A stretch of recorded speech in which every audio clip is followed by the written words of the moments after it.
Hello,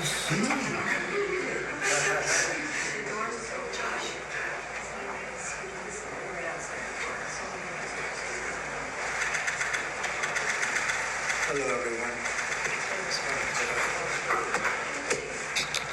Thank you very much. So I've been waiting for this meeting for 20 years, actually. And it's not that everything's 100% understood or known, but I think we've made a lot of strides. I wish it was done a long time ago. Today, we're delighted to be joined by America's top medical and public health professionals as we announce historic steps to confront the crisis of autism. Horrible, horrible crisis. I want to thank the man who brought this issue to the forefront of American politics along with me.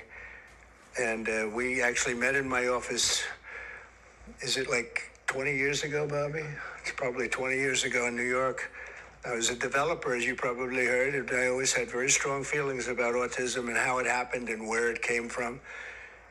And he and I don't know, the word got out, and I wouldn't say that people were very understanding of where we were, but it's turning out that we understood a lot more than a lot of people who studied it, we think. And I say we think because I don't think they were really letting the public know what they knew. Thanks as well to the director of the National Institute of Health, Dr. Jay Bhattacharya, FDA Commissioner, Dr. Marty McCary. These are great people. Administrator of the Centers for Medicine and Medicaid Services, Dr. Mehmet Oz, and Acting Assistant Secretary of HHS, Dr. Dorothy Fink. So thank you all. Thank you, Dorothy, very much. The meteoric rise in autism is among the most alarming public health developments in history. There's never been anything like this. Just a few decades ago, 1 in 10,000 children had autism. So that's not a long time. And I've always heard, they say a few, but I think it's a lot less time than that. It used to be 1 in 20,000, then 1 in 10,000. And I would say that's probably 18 years ago. And now it's 1 in 31, but in some areas it's much worse than that, if you can believe it, 1 in 31. And I gave numbers yesterday. For boys, it's 1 in 12. I was told that's in California where they have for some reason, a more severe problem. But whether it's 1 in 12 or 1 in 31, can you imagine? That's down from 1 in 20,000 and 1 in 10,000. And now we're at the level of 1 in 12 in some cases for boys. 1 in 31 overall. So since 2000, autism rates have surged by much more than 400%. I told them this is what we have to find out, because when you go from 20,000 to 10,000 and then you go to 12, there's something artificial. They're taking something. And by the way, I think I could say that there are certain groups of people that don't take vaccines and don't take any pills that have no autism. Does that tell you something? Is that a correct statement, by the way? There are some studies that suggest that, with the Amish, for example. The Amish, yeah, virtually. I heard none. See, Bobby wants to be very careful with what he says, and he should, but I'm not so careful with what I say. But you have certain groups. The Amish, as an example, they have essentially no autism. First, effective immediately, the FDA will be notifying physicians that the use of let's see how we say that. Acetaminophen. Is that okay?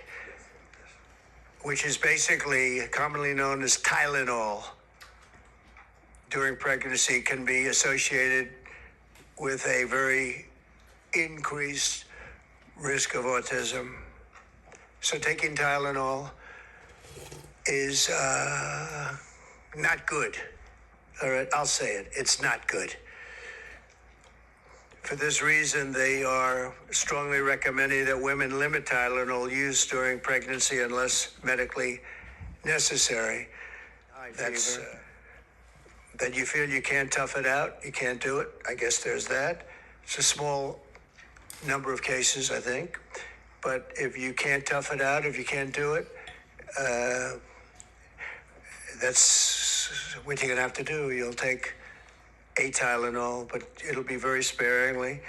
It can be something that's very dangerous to the woman's health. In other words, a fever that's very, very dangerous, and ideally a doctor's decision, because I think you shouldn't take it.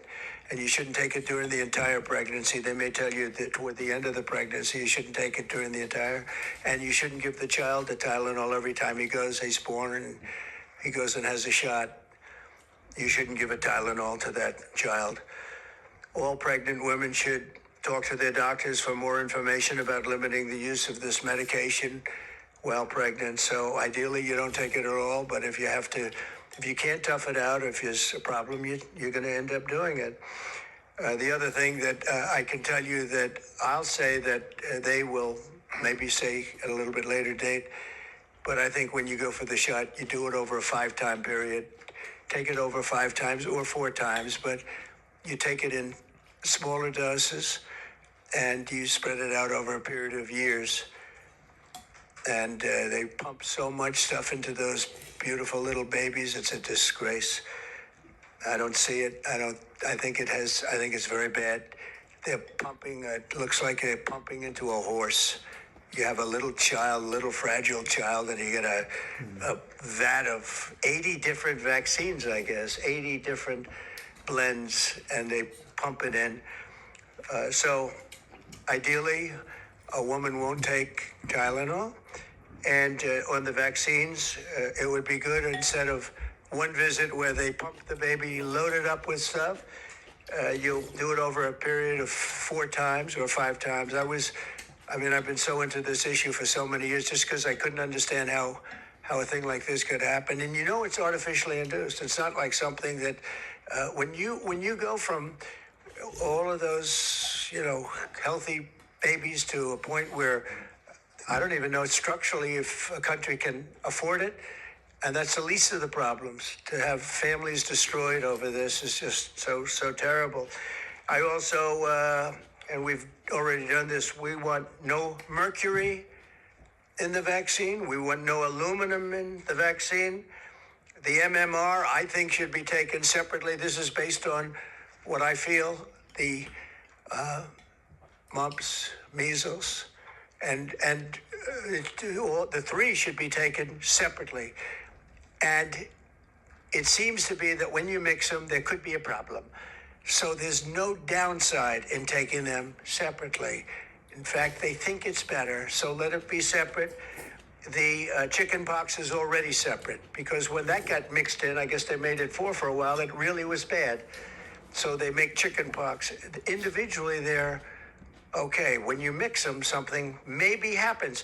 So there's no downside in doing it. It's not like, if you do it, bad things. No, it's only good side. And it may not have that much of an impact, but it may have a big impact. So let those be taken separately. And then hepatitis B is sexually transmitted. There's no reason to give a baby that's almost just born hepatitis B. So I would say wait till the baby is 12 years old and formed and take hepatitis B.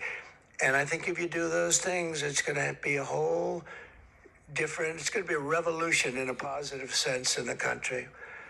The FDA will be updating the label of an existing drug to reflect potential benefits in reducing some autism symptoms. This gives hope to the many parents with autistic children that it may be possible to improve their lives. That's one of the things that I'm very, very happy about. This was mostly going to be on how not to have the child affected, but we've learned some pretty good things about certain elements of genius that can be given to a baby, and the baby can get better.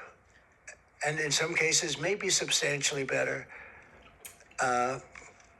Not going to be easy, but be a lot easier if it didn't happen in the first place, as these great parents fully understand, right? They fully understand. I feel so terribly for. I have so many friends with autistic children. It's a tough situation. Finally, to help reach the ultimate goal of ending the autism fever, the NIH will be announcing 13 major grant awards from the Autism Data Science Initiatives. And to be honest with you, to me, that's the least important. It's not even a money thing at this point. There's so much money, but they have to do, and they have to move quickly. When the alternative is that nothing bad can happen, let's do it now. I was just saying to Bobby and the group, let's do it now. Nothing bad can happen. It can only good happen. But with Tylenol, don't take it. Don't take it. And if you can't live, if your fever is so bad, you have to take one because there's no alternative to that. Sadly, first question, what can you take instead? It's actually, there's not an alternative to that. And as you know, other of the medicines are absolutely proven bad. I mean, they've been proven bad with the aspirins and the Advils and others, right? And they've been proven bad. So I'd like to ask Bobby to get up to the podium and say a few words, and then Dr. Bhattacharya and Dr. McCary, Dr. Oz, Dr. Fink, followed by two incredible mothers that have experienced firsthand what this country is going through, what parts of the world are going through. And I will say there are parts of the world that don't take Tylenol. I mean, there's a rumor, and I don't know if it's so or not, that Cuba, they don't have Tylenol because they don't have the money for Tylenol, and they have virtually no autism, okay? Tell me about that one. And there are other parts of the world where they don't have Tylenol, where they don't have autism. That tells you a lot. And I want to say it right now. And you know, the way I look at it, don't take it. Don't take it. There's no downside in not taking it. So I'd like to ask Bobby to come up and say a few words. I hope I didn't ruin his day, but that's the way I feel. I've been very strong on the subject for a long time. You know, life is common sense, too. And there's a lot of common sense in this, and I wish things like this were brought up, and this group has worked so hard on it, but I'd like to be a little bit more, a little speedier in the process of a recommendation, because there's no harm in going quicker. There's absolutely no harm. At worst, there's no harm. Thank you very much. Bobby, please. Thank you, Mr. President.